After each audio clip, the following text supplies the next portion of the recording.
తమిళనాడులోని కరూరులో విషాదం చోటు చేసుకుంది. టీవీకే అధినేత విజయ్ బహిరంగ సభలో తొక్కిసలాట జరిగి 31 మంది మరణించారు. పదుల సంఖ్యలో తీవ్రంగా గాయపడ్డారు. మరణించిన వారిలో 16 మంది మహిళలు, 6 చిన్నారులు ఉన్నట్లు సమాచారం అందింది.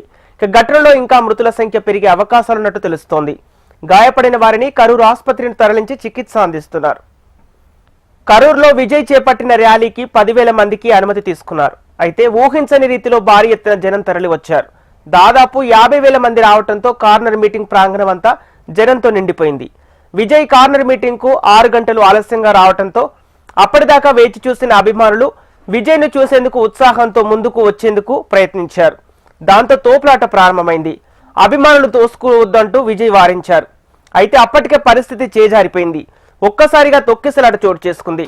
అయితే తొక్కిసలాటకు కారణాలేంటనేది ఇప్పటి వరకు నిర్ధారణ కాలేదు. తొక్కిసలాట జరగగానే పోలీసులను సాయం కోసం పిలిచిన విజయ్ ప్రసంగాన్ని మధ్యలోనే ఆపేసి వాహనంపై నుంచి దిగిపోయారు. తొక్కిసలాటలో బాధితులకు నీళ్లందించారు. హుటాహుటిన పోలీసులు, పార్టీ శ్రేణులు బాధితులను ఆసుపత్రికి తరలించారు. ప్రస్తుతం ఆసుపత్రిలో చికిత్స పొందుతున్న వారు పదుల సంఖ్యలో ఉండగా 47 మంది పరిస్థితి విషమంగానే ఉన్నట్లు తెలుస్తోంది. విజయ్ ర్యాలీలో జరిగిన దుర్ఘటనపై తమిళనాడు సీఎం స్టాలిన్ దిగ్భ్రాంతి వ్యక్తం చేశారు. తక్షణ సహాయక చర్యలకు ఆదేశించారు. హెల్త్ మినిస్టర్ సుబ్రహ్మణ్యన్ను హుటాహుటిన కరూరు వెళ్లమని ఆదేశించారు.